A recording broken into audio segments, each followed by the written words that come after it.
What's good? It's your boy David Rush. Welcome to the podcast. What the health is going on with your boy David Rush? Wins only lifestyle in the building. You know what it is. I cannot stop saying that. I gotta stop saying, you know what it is. I just like saying that, man. Hope everybody's doing well. Thank you for supporting the podcast, man. Thank you for all the support, the love. All my subscribers, thank you so much, man. Hit the link in the bio and go and subscribe to the podcast. You're really helping the cast out, getting more information. Got some interviews coming up, trying to do a lot. So your support means a lot. Make sure you go to winsonlylifestyle.com and cop you some Wins Only Lifestyle gear. All subscribers, I still got a few subscribers left that are going to get some Wins Only Lifestyle merch. If you subscribe to the podcast, the first 20 subscribers will get some free gear. May get a lapel pin, may get a tee. I don't know yet. It's a couple things that I might be giving out. So just subscribe and see what you get. You know what I'm saying? Just want to holler at everybody. Hope everybody's good out there. Hope you had having a great holiday season. This is my second time videoing, so I'm trying to get the videos. I think the video gives a good element to the show. I'm trying to learn how to light the place and all that. I want to get some colors in here. I'm going to get used to it. I'm going to get better at it, I promise. So just bear with me as we start off. This you're seeing the grassroots of what the health is going on. But thank y'all for being here. Today I want to talk about, last episode, or not last episode, but I spoke on before the road to transplant. And I was scheduled to get a heart catheter done, and I got it done, and I wanted to talk to you guys about it. Last time when I was going for a transplant back in 2010, I had a false positive reading on my heart stress test and on my echocardiogram, which is a reading of, your heart, the function. So I had to go get a heart catheterization done, where they put this thing in through your groin area and run it all the way up to your heart valves to check and see if all of your valves are clear, all your lines are clear to your heart. So, I remember having that done. So on this road to getting my transplant done again, I went and got another echocardiogram done and another stress test done. And the doctor ended up saying that he saw that I needed to get maybe another heart catheterization done.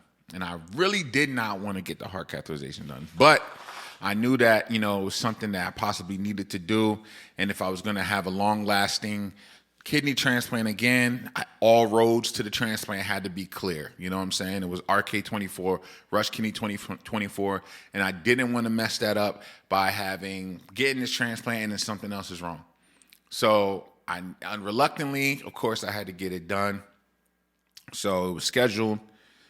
I went and got it done. And, it was a different time this time. So, I went there. I was a little nervous. Shout out to my wife, of course. I know Mimi was with me. We got there around 7 a.m. They got me prepped and ready. I had to put my gown on and all that stuff. I still hate putting the gown on to this day. I ain't gonna lie. I hate that you got to put on this ugly drape. Nothing on under it. It's so degraded. It's embarrassing. I hate it, but at the same time, I know they got to do it. It's just so uncomfortable. But, I'm so used to it. I just threw it on. And, I love stealing my socks and all that. So I'm in there. There's a very nice nurse who was helping me out and talking to me and getting me prepped for everything I needed to do. I followed directions. I got there and they were talking to me. And they were getting me ready for everything to go down. So they have to take blood work from you. So every time I go to get blood work, I have bad veins, right? I only have a couple veins. And I know where they are, and I just try to tell them and help them to be able to get a good IV line in me so they can give me a little bit of the sedatives to kind of calm me down or whatever, the cocktail or whatever you call it. And I'm pointing out my veins, and the lady was there, and she was prepping to do it, and she was like, "Nah, I'm not comfortable." And I'm like, okay. So she called in backup. This guy came in with this machine that's like an ultrasound machine. And he like placed it on my arm. He looked, and it had to be the smoothest, non-painful stick, needle stick in my arm for IV I've ever had. Every time I go get IVs, it takes 20, 30 minutes for them to find the vein, like multiple sticks. Like this dude, one time I didn't even feel it. I was highly impressed by this cat. So I was like, yo, man, I might have to like get your phone number. Whenever I visit a hospital, you might have to come with me. So he got the IV in. They started taking blood work from me. Now, when you go for these procedures, and especially when you're getting workup for a kidney, they always take blood work, and they look for two things. They look for, like, when they're dealing with your heart, they look for like a high potassium number or high phosphorus. Potassium is in a lot of foods, a lot of acidic foods, cheeses, nuts, raisins, all that type of stuff. And your boys sometimes be messing up eating those trail mixes and the little cranberry, the bars, the little protein bars. I do, you know what I'm saying?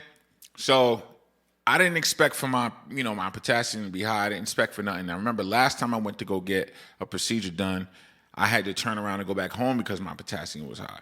So this time they came back and it was like, hey, your potassium is high. And I'm like, oh my God, I'm all worked up and nervous. Now I'm gonna have to get sent home for this procedure. So I was kind of pissed about it, pissed at myself that I didn't remember the steps of, worrying about potassium and all that. And it's very hard for a dialysis patient to worry about potassium and phosphorus. These things are in everything we eat. And we take binders that try to bind up these foods in your body, but sometimes some things cut through them, like red sauce, cheeses, all types of in every food there's phosphorus. A lot of processed food. I don't eat a lot of processed food. So it's really in like my weaknesses are like cheeses. I love trail mix. I can't eat that no more. Red sauces, like even just like pastas and stuff like that. So it's in everything. You just got to kind of eat it in moderation and make sure you take your pills. But potassium is something that you really have to worry about, and it all has to do with, your heart, right into your heart. So potassium and phosphorus are very important, and, it can mess up your heart. So these things being high is not a good thing for me. So I'm like, oh man, damn, I'm gonna have to turn around and they might not do it or whatever. So we're sitting there waiting for the results. They're sending it downstairs to see, the real results, to see if maybe it was a little lower. So we're waiting. So the guy comes in like, okay, are you ready to go? And I'm like, wait, are we doing it? He's like, yeah, we're doing it. I was like, oh, okay, yeah. I was standing up, I was getting hot, anxious. And so, 30 minutes later, he comes in and he's like, yeah, let's go. So I'm like, all right, cool. Kiss the wifey goodbye, walk in, lay on the table. So now the big difference from how they did it last time to how they're doing it now is that now they're going through your wrist. And preferably they go through your right wrist because that's closest to your heart and the artery that lead up to your heart. If not, they do go through the groin area, by your right side groin going up. Or they can go through your left wrist. Now, I can't go through my right wrist because that's where my fistula is. I really didn't want to go through the groin. He told me we were going to go through the left wrist. So I was like, thank God. So this procedure was new for me, going through the wrist. Never did that before. Was happy that it was an option. So I got there on the table. They laid me down. It was freezing in there. They got me covered up. They exposed one side, my right side, just in case that the wrist didn't work. They can go through the groin immediately since I was under sedation. And I wasn't under full sedation. I was still like halfway up or whatever. Like I can know everything going on. So when he told me he was going to start sedation, you can instantly feel the wooziness. Felt amazing. You know what I'm saying? Then they put some sedation, like numbing medication, right into my wrist area. And when I tell you, he was like, it's going to be a little hot. It felt like I put my hand in a stove, like in the oven, and left it there for a second. Like my hand and my elbow was on fire. You understand me? On fire. Fire upon the blaze. And I was like, oh my God, my hand is burning. And he was like, it's just going to be a couple seconds. Then he had to stick 2 more needles in. And he was like, do you feel that? And I was like, yeah, I feel it. He's like, well, does it hurt? And I'm like, no. He's like, oh man, you must have a high pain tolerance. And I was like, yeah, I do. So after that, I didn't really feel nothing in my hand. Like I felt my hand, but I didn't feel anything happening. And I guess at that time, my mind was already off the drugs and I was already woozy. So I'm feeling good. They're doing it. I'm awake, but I'm like not up, but I'm awake at the same time. And I can hear everything. Everything's going. And I can feel him put this line kind of into my wrist, and I knew it was on, but I was in a state of like in the middle of awake and sleep, so it was kind of a good. They really did a good job. The anesthesia did a really good job. So about 20-30 minutes later, he goes, all right, and he pulls it out and he walks away, and he's like, I'm gonna come back and show you your images. I'm like, oh my God, was it bad? Was it good? Like, am I okay? And like, what's the deal? Is there, because what was going to happen was if there was good, it's nothing. I'm good. I'm cleared. I could leave that day. I'm cleared to go forward for transplant. If it's bad, they got to put a stent in and kind of repair it. If it's really bad, I got to have open heart surgery. This is what was told to me. So they call it bypass. And I'm like, yo, I don't want none of that, but to put it in, see it, like it, and get out. So he leaves, and I'm like, oh, my God, he's going to go talk to somebody because something wasn't right or whatever the case may be. So I'm real nervous. And then he comes back, and he's like, all right, man, your valves look great. Big, big valves. You have great, the trails to your heart are great. No blockages at all, nothing to see. It was perfect. I'm going to show you the images. So he pulls it up of where the dye shoots in, and you see the big, images of my, my heart. And I'm just like, oh, my God, like, I was so relieved that was the case because, on this road to transplant, man, it's like you're trying to get through these different phases to get to the biggest phase, which is the transplant. I still got to overcome the transplant part, but to get there, you still got to go through all these hoops and turns and all these different procedures. So it was really, really hard to be like, okay, wow, like, I want this to get done. I want everything to be straight. I'm just hoping that it's right and that I'll be fine. So this was a relief for me.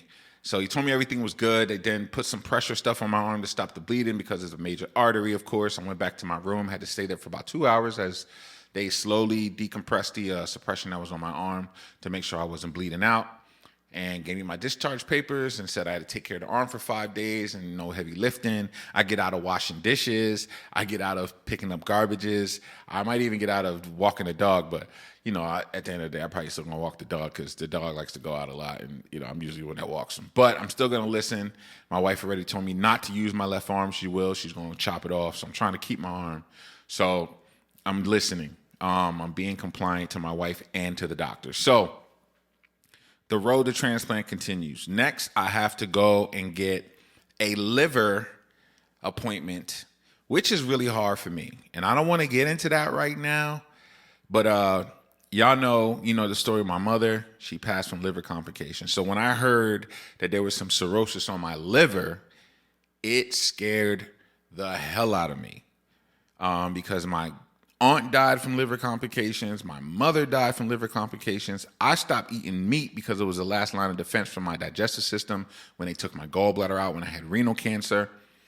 So I've been trying to protect my liver as much as possible. But as you know, with medicines and dialysis and all the drugs that's in my body from treating, my liver's just getting damaged over time. Pain medication, ibuprofen, Tylenol, all those things damage the liver. I don't drink, I don't take drugs, I don't do anything else other than what I need to do. So it's like it's naturally decomposing a little bit, I guess. But I'm not going to put nothing on it until I go to this doctor. And obviously it's not too crazy because they scheduled me like 2 months out. So it's not like, come here now because your liver's failing, you know what I'm saying? So I'm just going to take it day by day. So that's where we're at right now, man. And I'm still excited. I got a lot of more work to do. I'm booked out for a lot of new things coming up, a lot of new speaking events. So I'm very excited about that. Still working toward my weight goal. That's also next too. So once I get this liver thing locked down in January, I'm going to be working this whole month of December to try and get to the weight that I need to. So that way, when that time comes, maybe the quicker the better that I can get this transplant, get it done, and get back to just really living a real fulfilled wins-only lifestyle with my family and my kids and my wife and the dogs and being able to just pop pills and go. And that's the plan, man. You know what I'm saying? Because I'm not getting any younger. I feel young. I feel great. But at the same time, this will just be another form of treatment that may be able to loosen me up a little bit, my time up, and I'll be able to do more for the community and do more than I'm doing already. And I'm grateful for the opportunity to still have dialysis to do. I said that last time. Grateful for anybody who's doing this, all my CKD warriors out there. So yeah, man, that's where we're at. So I want to hear from you guys, man. I want to hear from some more patients. I want to hear some patient stories. I want to start to interview some patients. We got some of that coming up this season, but I would like for you guys to email me at whatthehealthisgoingon1. What the health is going on 1. I think that's the right email. If I'm wrong, I'm sorry, but email me whatthehealthisgoingon1@gmail.com, and let's keep in touch. I would love to hear from patients, love to hear from whoever, nephrologists, doctors, therapy. I want to talk about all that. And shout out to Mental Health Matters sweaters, man. Even has the phone number on there. You can see that right there. All my people suffering from mental health issues, I'm with you, love you, support you. You're important, you want it, you need it. You're beautiful, all that good stuff. All my CKD warriors, you know what's up. Make sure you visit winsonlifestyle.com. Make sure you subscribe to What the Health is Going On, the podcast.